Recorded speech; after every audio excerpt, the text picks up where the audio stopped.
গাজীপুরে gas line বিস্ফোরণে এক শিশুসহ দগ্ধ হয়েছে অন্তত ১০-১২ জন। কারখানার বৈধ গ্যাস সংযোগের সাথে আবাসিক এলাকায় ত্রুটিপূর্ণ অবৈধ সংযোগ স্থাপনের কারণে প্রায়ই দুর্ঘটনা ঘটে বলে স্থানীয়দের অভিযোগ। গাজীপুর থেকে আব্দুল কুদ্দুসের প্রতিবেদনে দেখুন বিস্তারিত।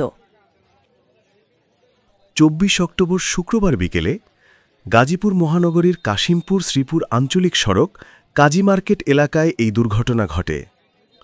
সিসি ক্যামেরার ধারণকৃত ফুটেজে দেখা গেছে এক ব্যক্তি একটি শিশুকে নিয়ে রাস্তা দিয়ে হাঁটছিলেন। হঠাৎ করে বিকট শব্দে ড্রেনের ঢাকনা লণ্ডভণ্ড হয় ও অগ্নিকাণ্ডের ঘটনা ঘটে। এই ঘটনায় শিশু ও অভিভাবকসহ আহত হয়েছে অন্তত ১০ থেকে ১২ জন পথচারী।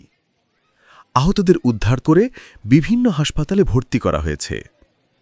নাম প্রকাশ না করার শর্তে অনেকেরই অভিযোগ, তৈরি পোশাক কারখানার বৈধ গ্যাস সংযোগের সঙ্গে বাসাবাড়িতে ত্রুটিপূর্ণ অবৈধ সংযোগ দেওয়ার কারণে প্রায়ই দুর্ঘটনায় পড়তে হয় এই পথে চলাচলরত পথচারীদের। এতে বিস্ফোরণে পাশে থাকা মা ইলেকট্রনিক্স অ্যান্ড ফার্নিচার শোরুমের গ্লাস ভেঙে যায় ও দোকানের সাইনবোর্ড লণ্ডভণ্ড হয়।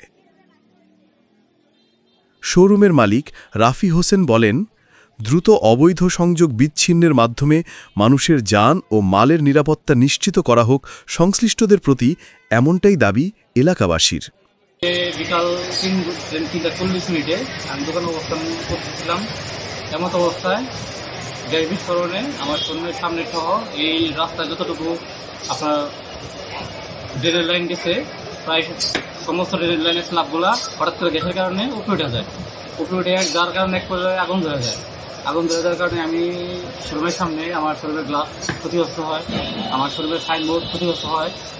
তারপরে এই রাস্তাঘাটে অনেক লোকজন ছিল, মোটামুটি ১০ থেকে ১২ জন লোক। মোটামুটি অনেকে আহত হয়েছে। একটা বাচ্চা ছিল, বাচ্চা করলাম এক সাইডে ফিরে গেছে, হসপিটাল নিয়ে হয়েছে।